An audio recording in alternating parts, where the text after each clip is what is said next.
So we're going to check out the shocking truth of Anthem's development failures. We're going to start with that because, well, Anthem is dead and gone. It's sad to say, but it is. So let's take a look at this. And welcome, everybody. Welcome to the Viking Coliseum. Sit down. Yeah, the seats are a bit dusty, but we'll get that sorted out when the Coliseum is done. This is Anthem, roughly 2 years into development. This version of Anthem, codenamed Dylan, was very different than the Anthem I remember this. Dylan! I remember that. we would end up getting in 2019. At this point, the focus was on survival and verticality through climbing and rocket jumps. There was absolutely no flight at all. When BioWare demoed this version of Anthem to higher-ups at EA, they gave BioWare the biggest ultimatum. The game wasn't fun, so you either add full flight or the game gets canceled. Hold on. It was EA's idea to have flight in the game. That was EA, and they canceled the shit. They shut down the shit. Maddening. Infamous demo that BioWare gave during E3 2017 didn't actually exist. Even the developers were confused. No way this is our game. With the servers shutting down in just a couple of days from this video's upload, I figured now would be the only chance I had to cover this story. Yeah. So, what happened to Anthem during its development, and why did they change the original vision for what BioWare pegged as the most ambitious project they would ever make? Oh, you can say that again. Short documentary by Pounder McCarthy. Oh, yeah.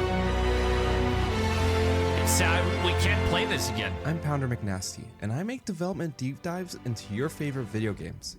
If you like the content this channel has to offer, I'd really appreciate it if you took a moment to hit subscribe. Before we dive into the heartbreaking story of Anthem, I'd like to take a moment to recognize the sponsor of today's video, Factor.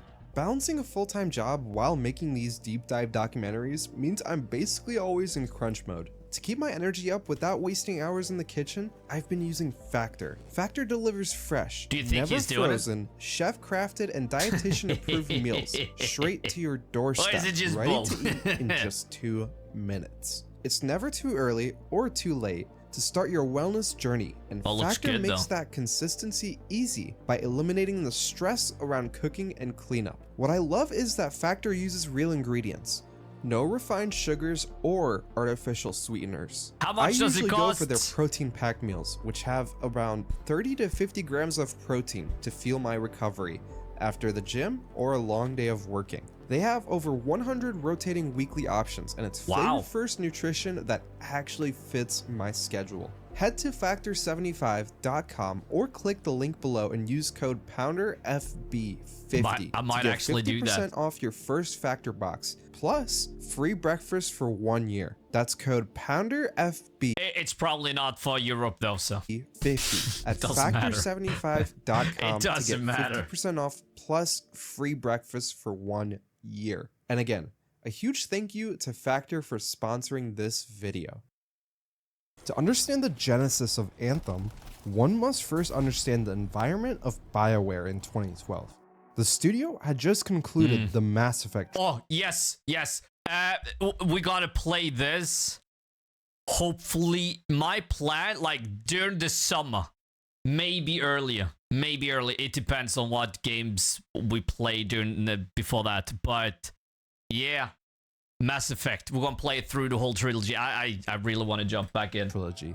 And despite the controversy surrounding the ending of Mass Effect 3, the studio was undeniably at the apex of the industry. Yeah. They were the undisputed... That is crazy. They were on top. BioWare. Ooh, okay. All eyes on them when a game comes out. Now it's... What the fuck are you doing down there? Stay there. Masters of the Western RPG, capable of weaving complex narratives with choice and consequence. It was in this atmosphere of victory that Project Dylan was born. Under the supervision of Casey Hudson, the executive producer who had shepherded Casey Hudson, he's making a new Old Republic. Fate of the Old Republic. Yeah, the third one. Mass Effect to its glory, a small team began incubation on a new intellectual property. The mandate was very vague but ambitious. Just create something new. Something that wasn't just Star Wars or Mass Effect or Dragon Age. Something that felt distinct. The early concepts for Dylan were radically different from the mechanized power fantasy that eventually shipped. The initial vision was grounded, gritty, and focused on survival.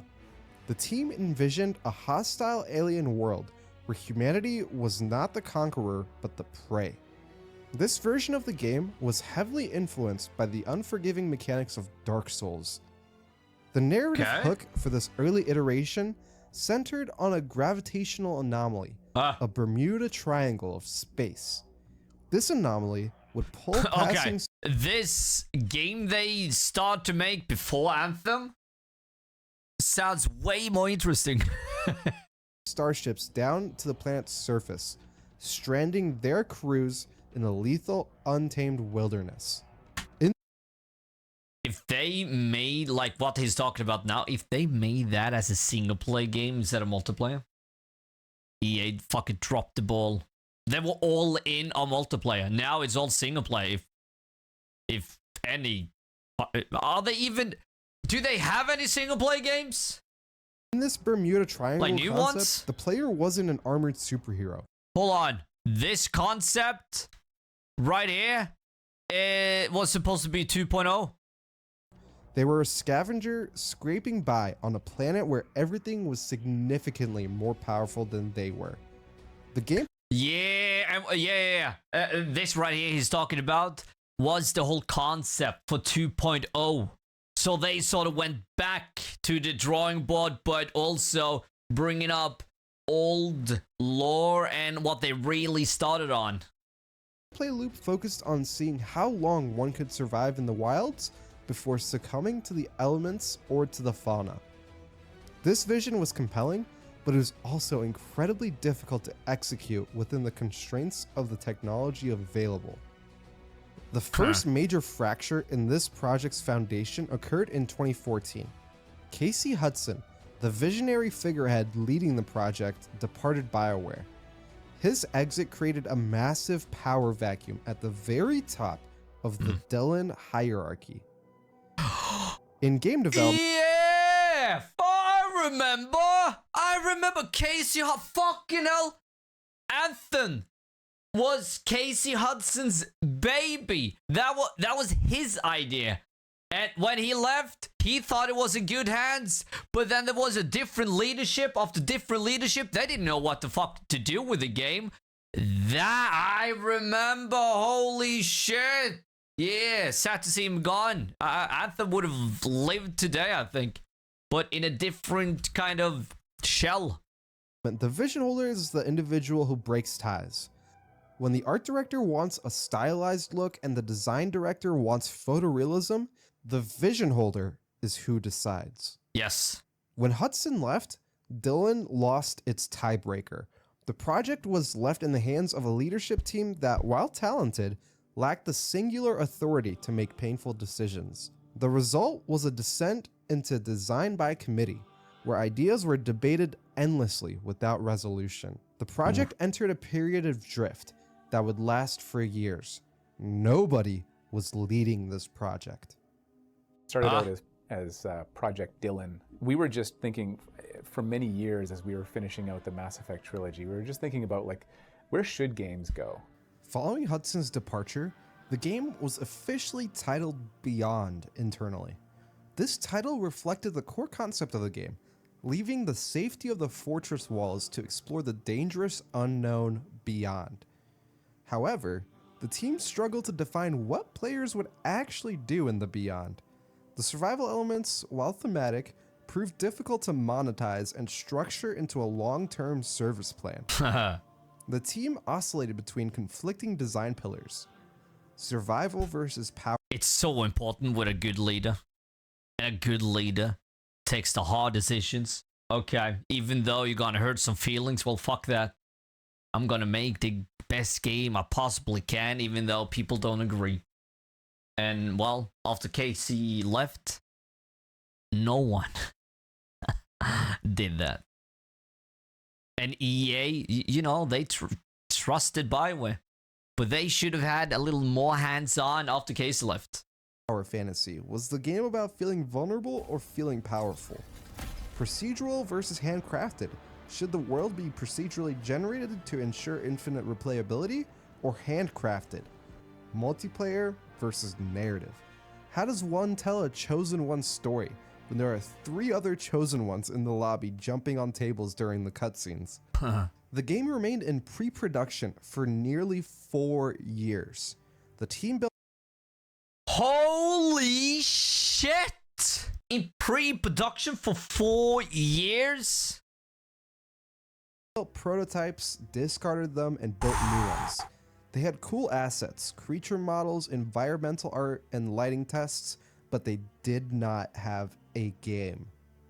There was no cohesive missions, no finalized loot systems, and no clear understanding of the moment-to-moment gameplay loop. That is maddening. Perhaps the most damaging aspect of the Beyond era was the studio's refusal to learn from its peers. By 2014 and 2015, the looter-shooter genre was being defined by Bungie's Destiny and Ubisoft's The Division. These games were experiencing growing pains, of course, struggling with loot drops, endgame content, and story integration. But they were solving the exact problems BioWare is facing. However, internal reports suggest that mentioning Destiny was taboo within BioWare. Leadership insisted that Anthem was not Destiny.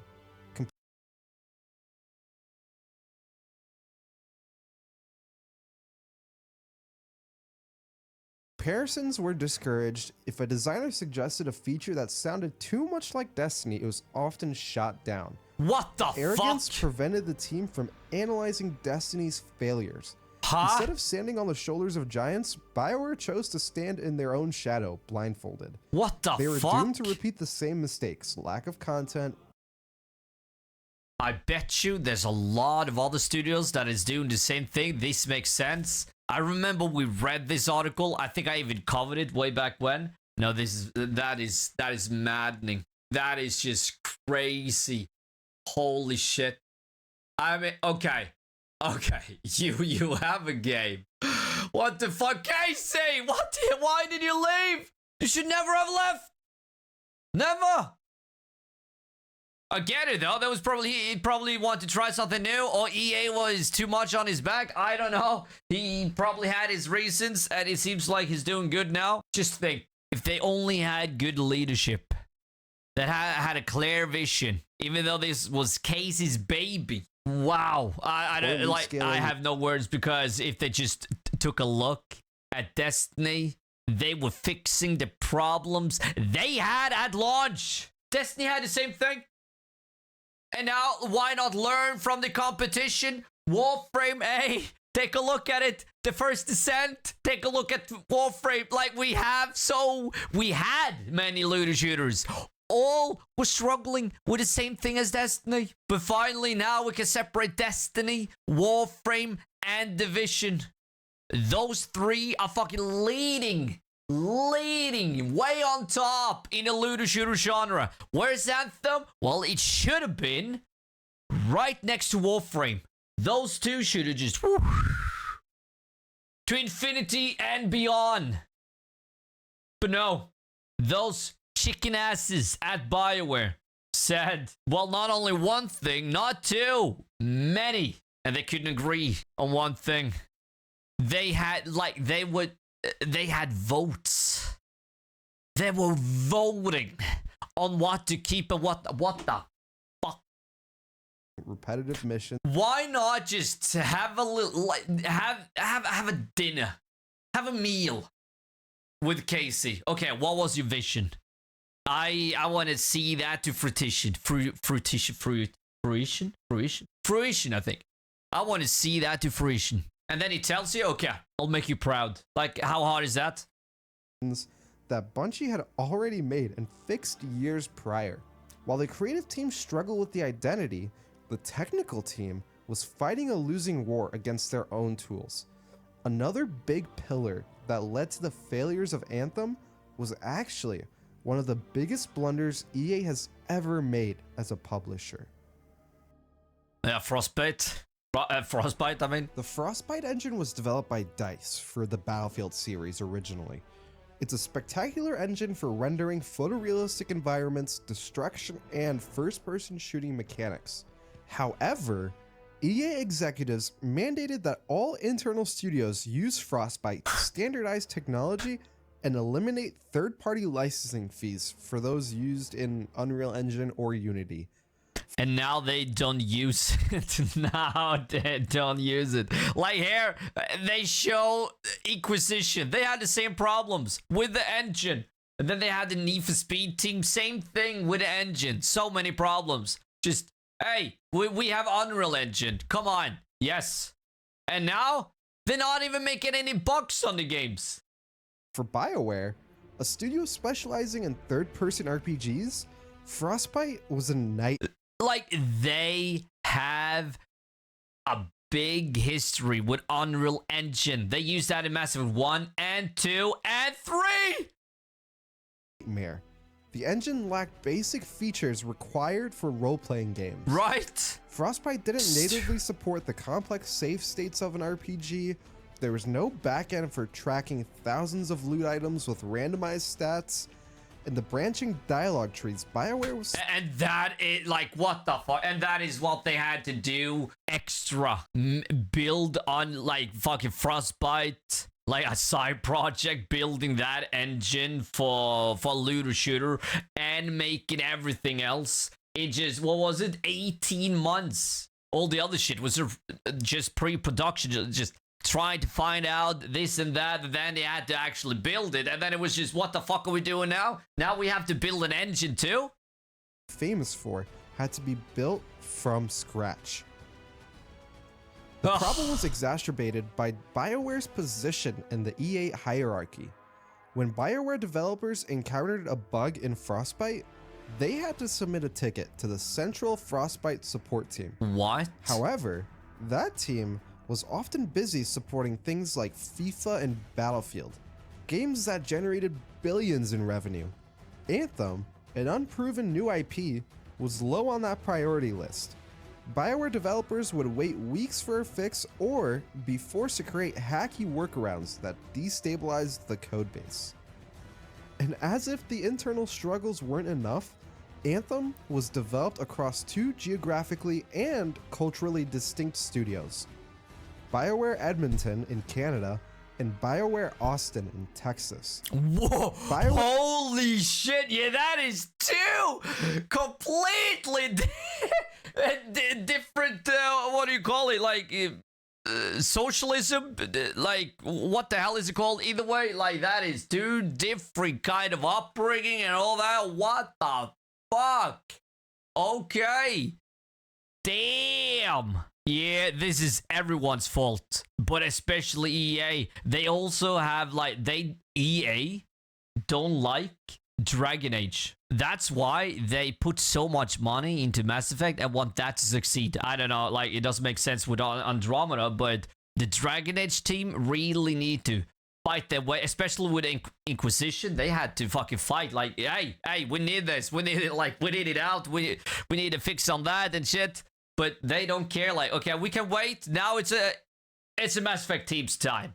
Okay, like, you fucking wait. They didn't want to invest in it, which is crazy to me. Crazy, because it's a good game, but to have a franchise and not care for it, you should have all the attention on the one AAA game you're gonna release that year.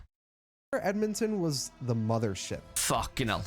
It was the birthplace of Mass Effect and the perceived A-team. There was a palpable sense of superiority within the Edmonton office. They viewed themselves as true artists, the visionaries.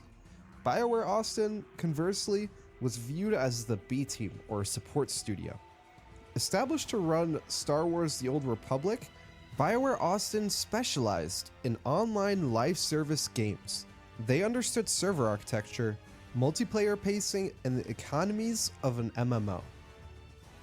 Given that Anthem was an online live service game, Austin's expertise should have been the project's greatest asset. Austin developers reportedly tried to warn Edmonton about the pitfalls they were walking into. They said that forcing heavy narrative into multiplayer missions would annoy players who just wanted to rush to the loot. Austin understood that social hubs need to be efficient, and Austin also knew that launch content would be consumed in days, and a robust endgame loop was essential. The leadership at Edmonton frequently dismissed this feedback. Are you fucking... It's just, like, when you think it's worse enough, it just gets even worse. Vikings, what the fuck? Launch content hubs need to wanted to that. Yeah, we gotta at least do that. We're gonna listen. We're gonna listen because this right here should have been their focus. What I mean, they should have had many eyes on different things at the same time. Everything should be the focus, but this right here, like I remember I read about this, like the B team, and that they mentioned it and then just pushed them away. That makes so much sense why that tower is how it is, because holy shit, it's a drag. You don't know where to go. It's just, yeah, like this could be logged by so many more players. But yeah, let's take a listen again because this is crazy. Listen up, Vikings. Edmonton about the pitfalls they were walking into. They said that forcing heavy narrative into multiplayer missions would annoy players who just wanted to rush to the loot. Austin understood that social hubs need to be efficient, and Austin also knew that launch content would be consumed in days, and a robust endgame loop was essential.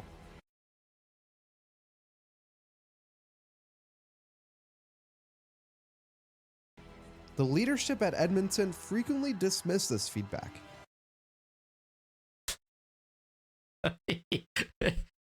They have had, okay, but they've only had like single player heavy story games. That's what they've been making. And then you have a team, Star Wars The Old Republic, a big MMO coming in to help them. And then they just, no, we don't need your help. We can do this. It's so fucking stupid. One developer described the relationship as Edmonton saying, "We are BioWare, we know what we're doing." Yeah! And now it's shutdown. Austin was watching the train wreck happen in slow motion. But it wouldn't just be BioWare Austin throwing up red flags. Now, they had to answer to Patrick Sutherland, an executive. Think about it. Think about it. He's now the CEO of Mbox Studios. Huh? Vice president at EA.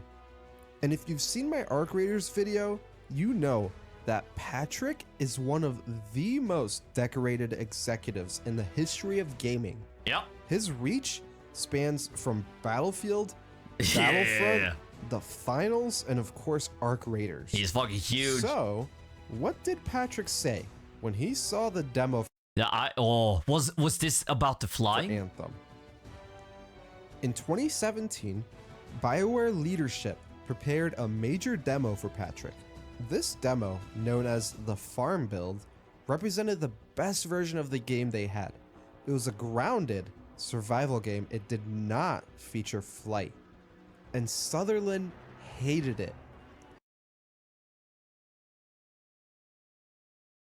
His feedback was brutal. He criticized the graphics, the gameplay, and the lack of a wow factor. Think about it. If the game was like this, holy shit, it would be so good. But I mean, this is just CGI gameplay. Why the fuck didn't he save the game? Could have saved this franchise. He could have, but he will probably mention it. But didn't he leave the team right around this time? I think he left. Did he? Maybe he left after the game came out. But then again, everything we just listened to makes so sense. So much He sense. famously told leadership, "This is not the game you promised me." Yeah. And for a studio of BioWare stature, this was a humiliating dress down. Cancellation was a real possibility. Desperate to save the project, the BioWare leadership team initiated a crunch period of several weeks. Their goal was to overhaul the demo to impress Sutherland. The team made a pivotal decision. They re-implemented Flight. Flight had been cut and re-added multiple times during development. Designers argued that it broke exploration because players would just fly over content, and level design, the world had to be built vertically. Technicians argued Frostbite couldn't stream the world fast enough for Flight. Again, EA should never have had Frostbite as a main engine, as a focus, as like fucking a mandatory engine. Again, Need for Speed, that was so shit. Anthem, well, it was good, but for this kind of game, so wrong. Then they have fucking FIFA using the engine. I mean, what's it's just Flight, but Flight looked cool. It was the Iron Man fantasy. The team polished the graphics to an unsustainable. Everything you're about to see is captured in-game running real time. Huh? That is the most bullshit, like... Cool. It was the Iron Man fantasy. The team... You can never trust this wording ever again after this. If they show this... like, in a fucking live conference, like Game Awards, for example, can't trust it. Pre-alpha 4K footage. Yeah. Polish the graphics to an in-game running real time and tighten the flight mechanics. Yeah. And when Sutherland returned to the demo, he was blown away. He loved the flight. He effectively mandated that it remained in the game. While this decision saved... Sutherland should have been... He should have taken over for Casey. He had a vision. And then we also... Like, it was during Anthem 2.0. We had somebody... I don't remember his name. He had a great vision. Great. That is what they needed. That EA didn't take the chance on him on the overhaul is crazy. Because he had a vision. But during development of the game, nobody had a vision because Casey left. And nobody wanted to take the hard decisions. So they voted. They fucking voted. It's stupid.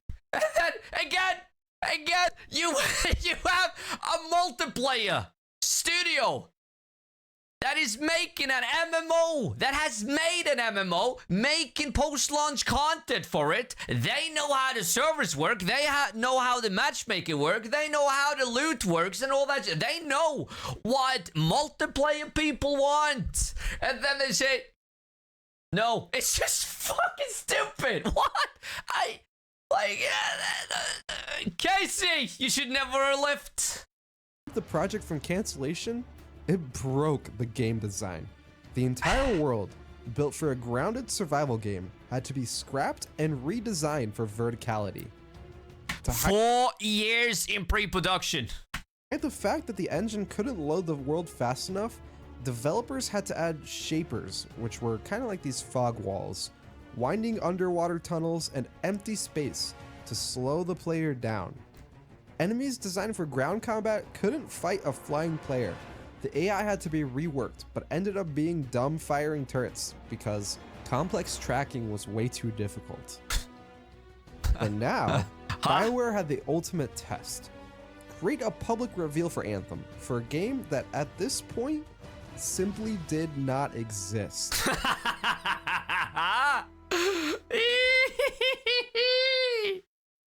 With Sutherland's approval secured, BioWare rushed to make a public reveal for E3 2017. The resulting demo is infamous. It depicted a seamless, dynamic living world that simply did not exist. The demo was aspirational. When the team back in Edmonton watched the E3... and then you have the live creatures in the background that is attacking other creatures. You see, like you just saw like fucking small Right here, they're running around there. I mean, that would be so epic. That would be possible today, but on a PlayStation 4? The team No back in chance. Edmonton watched the E3 reveal. Many were shocked. They turned to each other and asked, "Is that the game we're making? Do we have the tech for that?" The answer was no. The E3 demo was not a preview of the game in production. It was a target render that the team now had 18 months to try and replicate. The Death March would now begin. No amount of BioWare magic would save this project. Yeah, that's what they said. Bioware magic. They said that during development. Doesn't that sound like something we've heard before? And how is that game going? In late 2017, Mark Dara was brought in to lead Anthem alongside Dragon Age 4. His role was that of a closer. He looked at the sprawling mess of prototypes and indecision. And he doesn't work there anymore. He had like a 3.5-hour video talking about this game. And he said, like, this could be salvageable. Like, the tech is there, the code is there to make private servers. So, if possible, they could actually, like, a private studio could buy the game, get the source code, and then build upon it. Even though it's closed, the tech is there. Also, let's take a look at this. So, this is the video. I commented, damn, I hope so, since you're a veteran in this business. Do you think it will be possible for another developer or publisher to buy the IP? I don't think EA will sell it. They would probably just let it rot in a corner. But if, and he fucking answered, before the Saudi buyout, I would have said 0% chance. Now, I don't know. So now, it could be possible. It could. But like he said, he doesn't know. He doesn't work there anymore. But the tech is there. And began cutting. He forced the team to lock down features regardless of whether they were perfect or not. A decision exactly. That's what a leader has to do. He has to take the hard decisions. They should have done that like fucking months ago, years ago. Just, okay, I want this, I want this, I want this. Let's build the game around that. Don't have fucking 20 ideas. Okay, we're gonna try this. We're gonna try this. Nah, this doesn't work. Let's build upon this. No, I don't want this. No, I want this. Nah, okay, you have a great. Okay, we're gonna test it all. No, that doesn't. No, you gotta have a vision. Like I said, sit down with Casey. Listen to him. Okay, what was your plan with the game? Okay, let's do it. That's better than what no I should have done. decision became the mantra. While Dara is credited with actually getting the game shipped, the cost was the final abandonment of the game's depth. Complex stats were simplified, survival mechanics were gutted, and the game was stripped down to a minimum viable product. Fly, shoot, loot. Yeah. The periods between E3 2017 and launch was a brutal crunch. The BioWare Magic bill had come due, and the team had to build an entire game in 18 months that usually takes 45 years.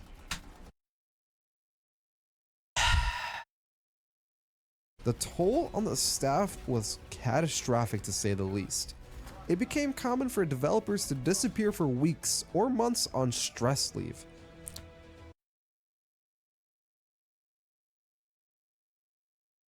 EA should have, like, fuck it, okay, hands on, straight away, like, fuck, okay, this is not looking good, it's not looking good, or at least, like, okay, how's it looking over there? They didn't. They trusted them.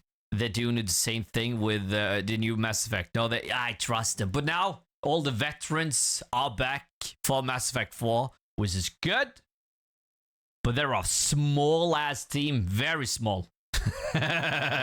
So we'll see if EA wants to invest.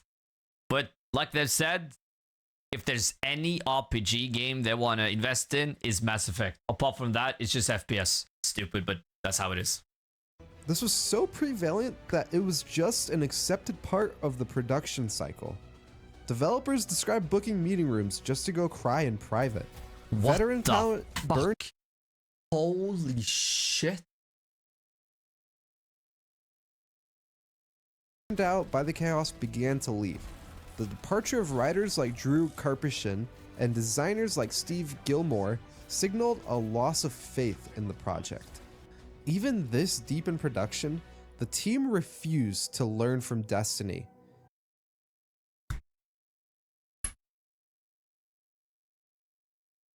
Oh,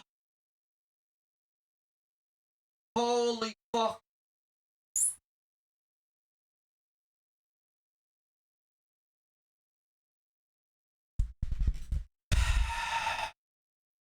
Designers who try to implement features like Destiny's loot rarity colors or UI layouts were told to change them to be distinct.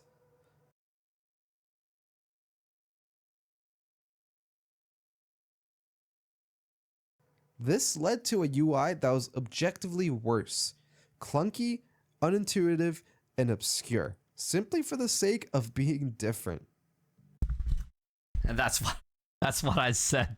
That's what I said right before I closed out. Why the hell do every developer that is making a looter shooter has to fucking change the default color, name, etc.? Just follow the big guys. What the fuck? Uncommon, common, rare, epic, exotic, and then we have something that is, yeah, and then we have legendary or something. I don't know. Like the exotic that they call legendary, that is after purple, that they call epic, is greenish, green yellowish. It's just like, it's... The 18 months of development would not save this project. In January 2019, BioWare launched a VIP demo to build hype, but it backfired spectacularly. Players were met with infinite loading screens, connection errors, and rubber banding. BioWare claimed that these were issues. That is weird because, I mean, they did know how to implement this multiplayer feature into the game because they did have a studio that told them they want to help, but they pushed them away. From an old build, but many persisted into launch. Upon full release in February of 2019, a new and terrifying narrative emerged. Anthem was breaking consoles. PS4 players reported that the game would crash so hard that it would shut down the console entirely, requiring a database rebuild to turn back on. Anthem was now the game that was so bad it might even kill your PS4. By late 2019, BioWare acknowledged the failure. They announced a complete overhaul, dubbed... Look at this. Look at it. Huh? That is so much better. And then you have the screen. Objective, social loadout, skills, mastering. Yeah, they have a mastery system. They also had a mastery system in the, was it the tech demo, alpha, whatever. They never implemented that. They had like a pilot skill tree. It was awesome. And here you have the mods. I mean, what the fuck? Yeah, mods to this, and here you actually have the colors we want. Like here you have exotic, purple, green. And here you have the stats, like everything is here. Huh? And then you just press triangle, personalize. Easy, intuitive, stories at the end. Look how, like, it's... how EA could just fucking say no to this is crazy. Anthem Next, or Anthem 2.0. A small team in Austin, led by Christian Daly, began prototyping a reboot. Oh, that's his name, Christian Daly. Yeah. Look at it, melee ability, heavy axe, flame axe, and then you have ability mod. I mean, fuck, you know. This was so much better. Yeah. Daly's blog... Look, and then you just press, and then fuck it, look at this. Led by Christian Daly, began prototyping a reboot. Daly's blog posts offered hope. They showed a... And then you have the skills. Look at this. And the skill tree. You can pick if you want to be captain, longbow, soldier, all that. And then you had like, fuck you press that, you get on to the next. You could also reset the points if you wanted. True return to RPG roots. Adopting systems from Destiny. Concept arts of look at that. Boom. Huh? Too bad EA only thinks with their wallets. That's the thing. They sort of don't. They sort of don't. Have you like they're gonna shut down 4 games this year. 4 games. And last year they shut down like 4 or 5 Battlefield games. But this one, they could make could have made so much money. Actions like the Space Pirates and a clean. Oh yeah, the Space Pirates. I remember this shit. Yeah, that was cool. Oh, that was so cool. A whole new fucking enemy and all that shit. But yeah, this shit. Inventory screen. Huh? However, in early 2021, the fate of Anthem Next was decided by an EA review board. The context had changed.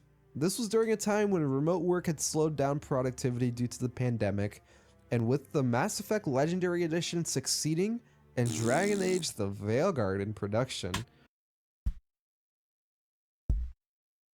EA needed to consolidate resources, and finishing Anthem 2.0 would require tripling the team size and investing millions of more dollars.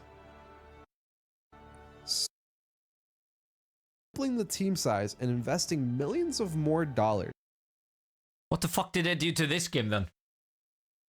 Invest millions of dollars? Yeah. And you did that with Veilguard? They think with their ass because I don't know what the fuck they think at this point. The fact we didn't get Anthem 2.0 and said we got this BS game Veilguard is just stupid. Not only that, but the reason we didn't get any DLC for Andromeda is because of Anthem. And then we didn't get Anthem because they want to make Veilguard. But EA doesn't have any idea what the fuck they're doing. Is there a gaming dude, developer that is like on top there? I don't think so. It sounds like there's just a old ass dude with a lot of money that just nah. But I think like there's a guy from EA Sports that's now the CEO. Does it make sense? It's a corporate dude at the head. Yeah, but fuck it should be that somebody that fucking I know gaming. I know what people want, but no. So, with that being said, on February of 2021, the announcement came. Anthem Next was cancelled. The incubation team was moved onto Dragon Age, and Anthem was left to rot. Now, 5 years later, on January 12th, 2026, the servers for Anthem will shut down. When that switch is flipped, the game will simply vanish. The millions of hours of development, the crunch, the stress casualties, all and for nothing. The Dylan aspirations, all of it will be reduced to unplayable code on a disc. All the for legacy nothing. of Anthem is a warning. It demonstrated that the BioWare name could not protect a bad game from failure, and that the Frostbite mandate crippled the studio's ability to create, and relying on BioWare's magic, aka crunch, is a sustainable strategy until it isn't. After the disastrous launch of Dragon Age the Veilguard, BioWare Edmonton was effectively gutted, and in 2023, to help finish the Veilguard, BioWare brought in a second internal team, which was working on the next Mass Effect game. I just hope to God that whatever EA Edmonton or BioWare or whatever they're labeled as now has the proper resources to make the next Mass Effect a banger. But I mean, they didn't. It's crazy. Okay, they didn't want to invest millions into Anthem, but okay, let's invest millions into Veilguard. And then fucking, it's doing so bad that they're closing down the studio. Yeah, it would be great to have a live service game right about now, wouldn't it? So you could make that buck back. Anthem for a sec. Anthem was not killed by a single bad decision. It was killed by 1,000 small arrogances. It was the game. Yes, arrogance. That is why this game failed. Easily. Arrogance. People who think they know, but have no idea. That tried to be everything. Iron Man, Bob Dylan, not Destiny, and ended up being nothing. Thanks for watching, and as always, I'll see you in the next episode. Yeah.